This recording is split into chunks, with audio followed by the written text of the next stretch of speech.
สบายดีเนาะพี่น้องเนาะมื้อนี้ก็สิได้มาจุดให้เนาะพี่น้องเนาะ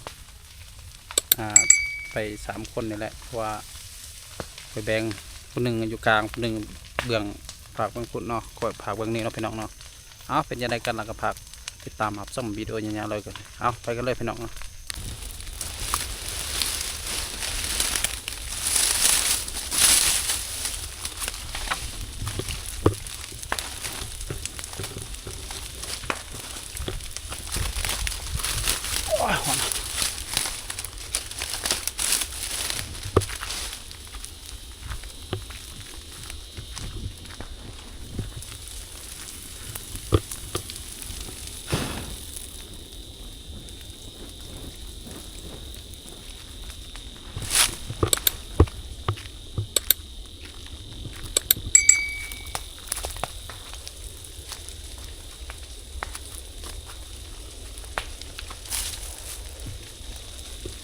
โอ้พี่น้องเลย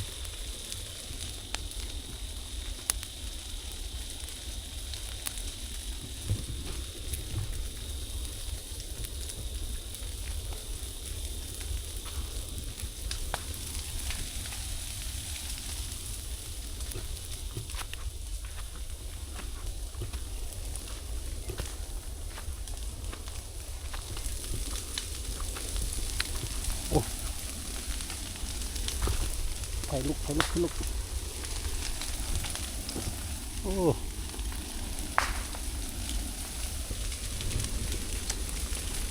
โอ้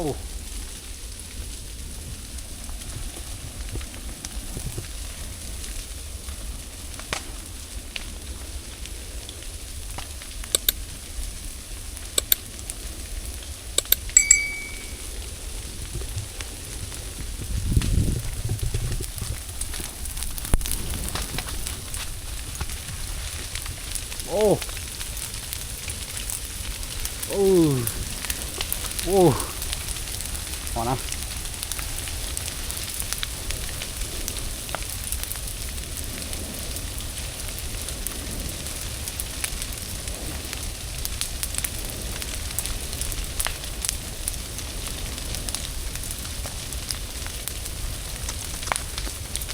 โอ้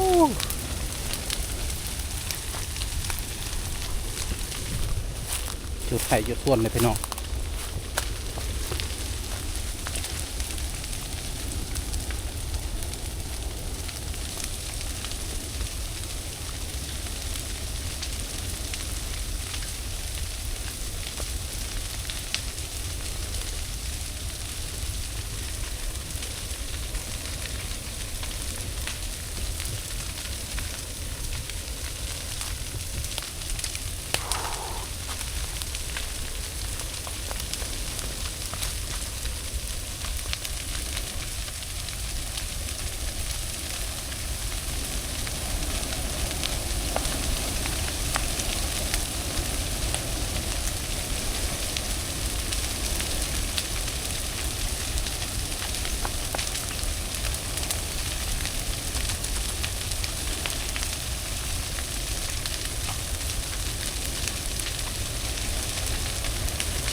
โอ้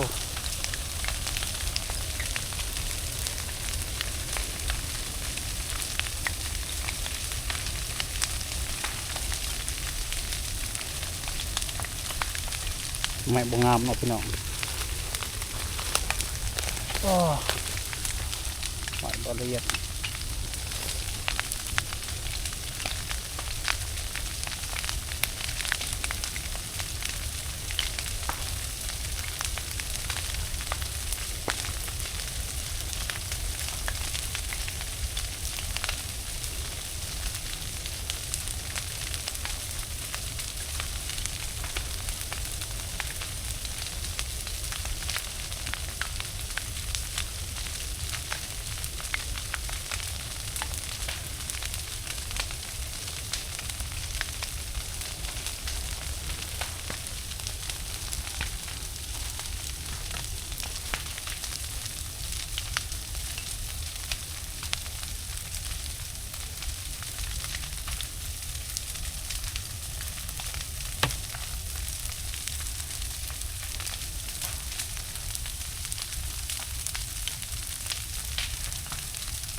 โอ้ไม้มุงงามดี